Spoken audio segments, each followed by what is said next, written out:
అయితే సాధనలో సిద్ధత్వం, సాధనలో బుద్ధత్వం, సిద్ధికి బుద్ధికి వ్యత్యాసం ఏంటి? ఒక వ్యక్తి బుద్ధి పరిపక్వత చెందాడు, సాధనలో పరివర్తన చెందాడు బుద్ధిపరంగా. ఒక వ్యక్తి సిద్ధులను పొందాడు. బుద్ధి సిద్ధి అనేది అంటే వినాయకుడికి సిద్ధి బుద్ధి సహిత వినాయకుడు, ఈ రెండు ఒక వ్యక్తి దగ్గర ఉండవు.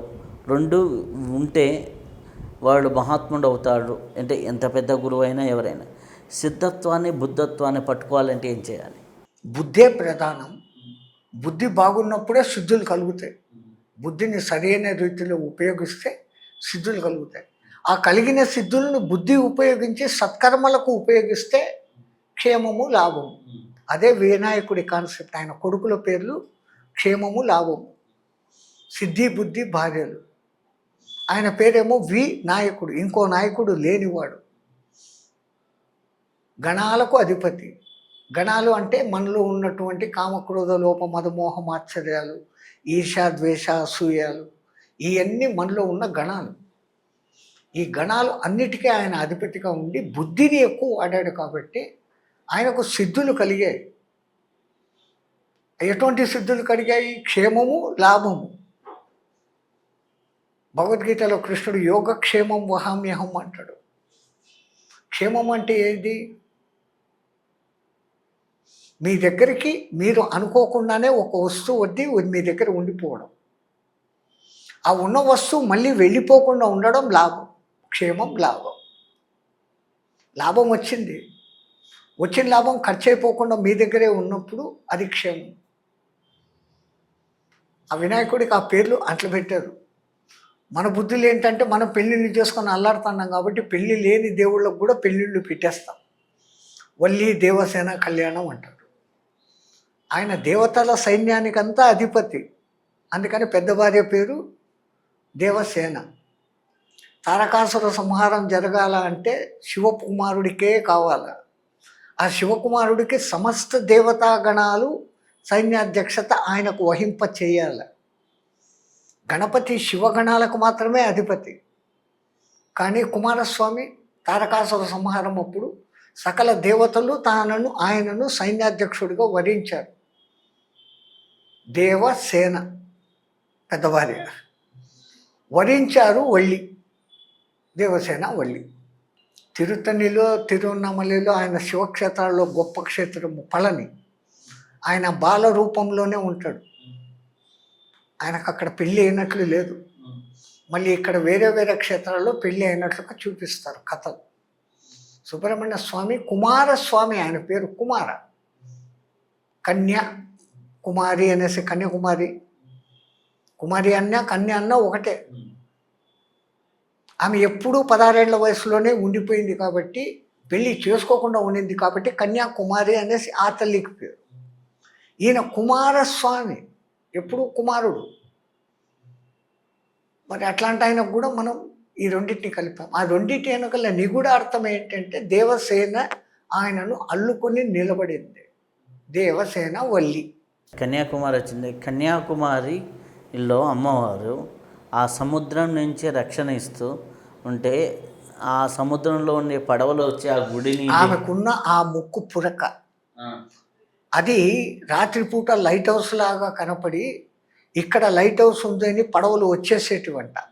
ఆ బండరాళ్ళు గుద్దుకొని లక్షల కోట్ల సంపదలు సముద్రం పాలైపోయేటి. అందుకని బ్రిటిష్ వాళ్ళు దానికి ఎదురుగా గోడ కట్టాలని చూశారు. మన పంతుళ్ళు ఆగమశాస్త్రం వాళ్ళకు ఒక మాట చెప్పారు. అమ్మ ఎప్పుడూ సముద్రం వైపు చూడబట్టి ఈ 3 సముద్రాలు పొంగి ముందుకు రావడం లేదు. లేకుంటే కన్యాకుమారి అనేది ఉండకుండా సముద్రంలో కలిసిపోతుంది. అప్పుడు అమ్మ చూస్తూనే ఉండాలా, మీరు గోడ కట్టకండి అన్న. మళ్ళీ గోడ కట్టకపోతే ఈ రాత్రిపూట ఈ ముక్కు పుడక వెలుగు మాకు లైట్ హౌస్ లాగా కనపడి భ్రష్టు పట్టించేస్తుందయ్యా అని అంటే, ఉభయతారకంగా ఈ ముక్కు పుడక వరకు గోడ కట్టారు. మీరు లోపల పోయి క్యూలో లోపలికి పోయేటప్పుడు మీకు గోడ కనపడుతుంది. అమ్మవారి గుడి లోపలికి పోయేటప్పుడు ఈ ఎదురుగా గోడ మన మెడ వరకు ఉంటుంది. లోపల ఉన్న విగ్రహానికి ముక్కు వరకు ఇక్కడ ఆమె స్థానంలో నిలబడి కనుక చూస్తే ఆమె కళ్ళు మాత్రమే సముద్రాన్ని చూస్తాను. ఈ ముక్కు పుడక వరకు గోడ అడ్డం ఉంటుంది. అయితే కొన్ని క్షేత్రాల్లో ఒక విచిత్రమైనటువంటి ఆగమ పరంపరలో అంటే స్థపతులు నిర్మించినటువంటి ఆలయాల్లో మనం చూసుకుంటే ఇప్పుడు కన్యాకుమారి వచ్చింది కాబట్టి పక్కనే ఉన్నటువంటి తిరుచెందూరు కానివ్వండి, అలా కొన్ని ఆలయాల్లో చాలా అద్భుతం ఉంటుంది. ఆ అద్భుతమైన ఆలయాల్లో ఈ అద్భుతాలన్నీ శిల్పులు చేసినాయే కదా, అవి దేవతలకి ఆపాదించాలా, శిల్పులకు ఆపాదించాలా? ఆలయ నిర్మాణం అంటే దేవతా నిర్మాణమే, కానీ ఒక చోట మనకి సుచంద్రంలో చూస్తే మనకి ఇట్లా సంగీతం హంపీలో కూడా ఉన్నాయి. అట్లాంటి విచిత్రమైనవి అంటే ఆ టెంపుల్కి గొప్పతనం రావడానికి అలా నిర్మించారా, లేకపోతే ఆ దేవతల గొప్పతనం అది? అక్కడ స్థల శక్తి ముందు ముఖ్యము. స్థలం, ఈ స్థపతులు ఏ స్థలంలో అటువంటి శక్తి ఉందో గమనించి అక్కడ ఆ శక్తిని ఇంకా ఎన్చాంట్ చేసేదానికి ఎటువంటి రాళ్లతో తెచ్చి నిర్మాణం చేస్తే బాగుంటుంది అని లెక్కలు వేసుకొని అటువంటి నిర్మాణాలు చేస్తారు. అందుకే మీకు తంజావూరు బృహదీశ్వరాలయము, దానికి పునాది తీయలేదు, పునాది లేదు అక్కడ, పైనే కట్టబడింది. మొత్తం అంత రాయి, 800 టన్నుల రాయి ఆ పైన శిఖరం మీద ఉంటుంది. వాళ్ళు ఎట్లా ఎక్కించారు ఏది ఇదంతా సైంటిఫికల్ ప్రాబ్లం వేరే మాట, కానీ వాళ్ళకు అక్కడ ఆ స్థల ప్రభావం తెలుసు. ఒక ముని ఋషి తపస్సులు చేసిన చోటు, వాళ్లకు దేవతలు ప్రత్యక్షమైన ఆ చోటుకు ఆ స్థల ప్రభావం వస్తుంది. వాళ్ళు అటువంటి ప్రదేశాలలోనే ఈ ఉత్తమమైన ఆలయాల నిర్మాణాలు జరుగుతాయి. అందుకే ఇప్పుడు ఆధునిక ఆలయాలు నిర్మించాలంటే కూడా ఆ వాస్తు ప్రదేశాన్ని మొత్తము శుద్ధీకరణ చేస్తారు. అక్కడ ఏ శక్తి లేకుండా శక్తి వచ్చేదానికి అక్కడ యజ్ఞయాగాదులు చేస్తారు. అవి చేసిన తర్వాత చేస్తే ఆ గుడి ప్రాముఖ్యతలోకి వస్తుంది. కానీ ఆ గుడి అక్కడ ప్రాముఖ్యతలోకి వస్తుందని ముందే వాళ్ళకు తెలుసు. ఆ స్థల శక్తి కనుక్కొని అటువంటి చోట్లనే నిర్మాణం చేస్తారు. ఇప్పుడు విజయనగరం దగ్గర సూర్యనారాయణ అరసవెల్లి, అది అంతా కట్టి ఒక 600-700 సంవత్సరాలే. అప్పటికీ ఈ స్థాపత్య శక్తి ఎంత బాగుంది చూడండి. సంవత్సరంలో కొన్ని ప్రత్యేక దినాలలో ఆ సూర్యకిరణాలు సూర్యుడి పాదాల దగ్గర నుంచి పై వరకు వస్తాయి. అంటే బయట చేసిన ఆ నిర్మాణ వ్యవహారము, ఆ కిటికీలు, ఆ ద్వారాలు, అక్కడ ఉదయించే సూర్యుడు ఏ దిక్కు నుంచి వస్తే ఆ కిరణాలు అక్కడికి వచ్చి పడతాయో ఇవన్నీ లెక్క చూసుకున్నారు. అక్కడ ఆ నిర్మాణం చేశారు. వీళ్ళు చేసినాక ఆ శక్తి రాలే, ఆ శక్తి అక్కడ ఉంది అని కనుక్కున్న తర్వాత అక్కడ నిర్మాణం చేస్తే ఆ శక్తి ప్రస్ఫుటమై బయటకు వచ్చింది. సరిగమ మంటపాలు హంపీలో ఉన్నది అయితే కనుక ఆ శ్రీకృష్ణదేవరాయ మహానుభావుడు అక్కడ ఎప్పుడూ సంగీత నాట్యాలు కచేరీలు నడిపేవాడు 24 గంటలు. ఆ రోజు వినపడే నాదాలు నాదాలు నాదాలు ఆ రాళ్ళు జీర్ణించుకున్నాయి. అందుకని ఆ స్తంభాలకు వచ్చాయి. ఆధునిక కాలంలో శ్రీ గణపతి సచ్చిదానందుల వారు ఒకసారి హంపీకి పోయి ఆ సరిగమ పందాల లాంటి స్తంభాల మంటపం తన ఆశ్రమంలో, మైసూరు ఆశ్రమంలో కట్టాలా అని కట్టించారు. కానీ వీళ్ళు రాళ్లతో అటువంటి నిర్మాణం అయితే చేశారు, కానీ ఆ రాళ్లకు ఆ సంగీత శక్తి రాలే. ఈయన అంతా నిర్మాణం అయిపోయి గుడి ఓపెన్ చేసినాక బట్ట కట్టి కట్టినారు. టంగు టంగు అంటాంది కానీ సరిగమ అనలే. వీళ్ళంతా ఆయన్ని ఎగతాళి చేశారు. ఆయన అప్పుడు ఒక 7 రోజులు రాత్రింబవళ్ళు ఆ మండపంలో వీణ వాయించాడు. ఏళ్ల నుంచి రక్తం వస్తున్నా 7 రోజుల తర్వాత దాన్ని వాయించమన్నాడు. అది ఇప్పుడు సరిగమ పదనిసా అంటాను. అంటే ఒక వ్యక్తి, ఒక మంచి సాధకుడు మంచి సంకల్పంతో చేస్తే రాయికి కూడా ప్రాణం వస్తుంది, రాయిలో నుంచి సంగీతం వస్తుంది. మానవుని సంకల్ప శక్తి బలీయంగా ఉంటే అంత గొప్పగా ఉంటుంది. ఆయన ఉత్తమమైన సాధకుడు కాబట్టి మంచి కోసం అని చేశాడు. అక్కడ కొంచెం అహంకారం కూడా ఉంది. మళ్ళీ మీరు అన్నారే మొదటి సబ్జెక్టు, అక్కడ లాంటిది నేను ఇక్కడ చేయాలా అనుకున్నాడు. అది పలకలే, కానీ ఇది ఆధ్యాత్మిక అహంకారం.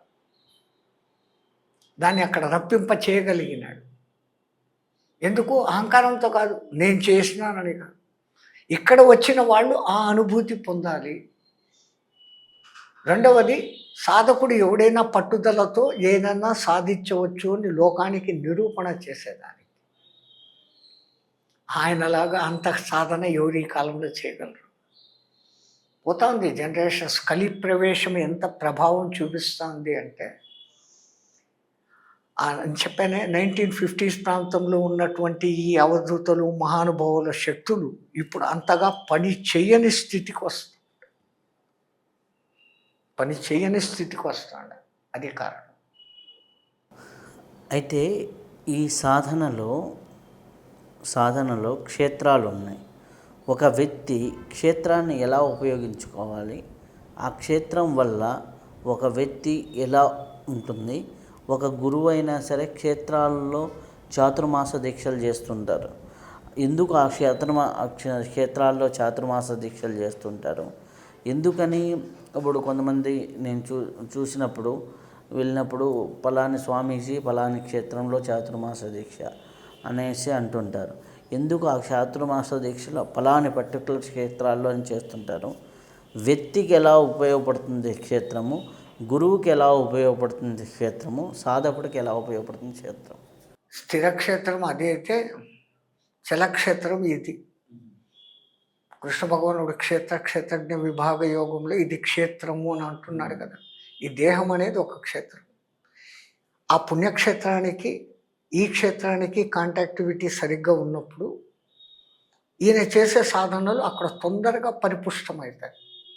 ఇవి ఎక్కడ నాకు జరుగుతాయిరా బాబు అని చెప్పేదానికి, చాతుర్మాస దీక్ష ఒకే చోట 4 నెలలు ఉండి చేసేదానికి, ఈ సంవత్సరం ఇక్కడ చేస్తే ఇంకో సంవత్సరం ఇంకో చోట చేస్తూ పోతారు. ఏదో ఒక క్షేత్రంలో ఈ క్షేత్రానికి ఆ క్షేత్రానికి కాంటాక్టివిటీ వచ్చేస్తుంది. అక్కడ ఆయన కోరుకున్న సంకల్పాలు తీరుతాయి. అందుకని ఈ చాతుర్మాస దీక్షలో క్షేత్ర దర్శనాలు చేస్తుంటారు. పాతకాలంలో ఉన్నది తీర్థక్షేత్రాలు 2. తీర్థాలు అంటే నదీ పరివాహక ప్రాంతాలు, క్షేత్రాలు అంటే పుణ్యక్షేత్రాలు.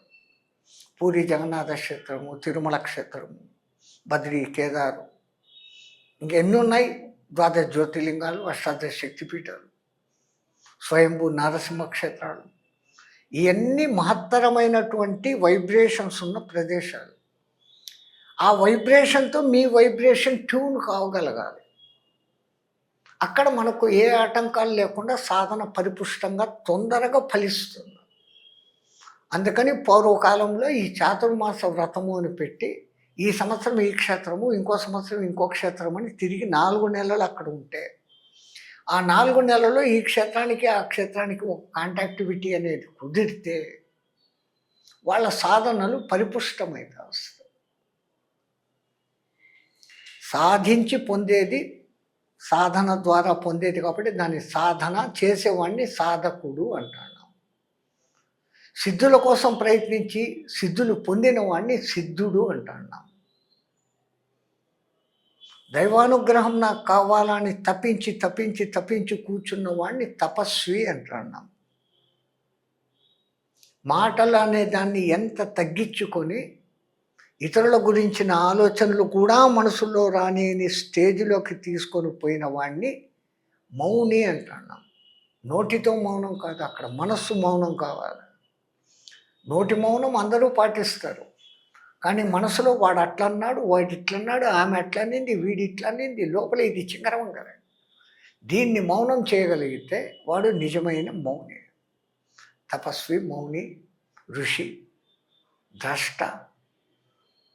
ఆయా పద్ధతులను బట్టి వాళ్ళ స్థాయిలు మారుతా, పేర్లు మారుతాయి.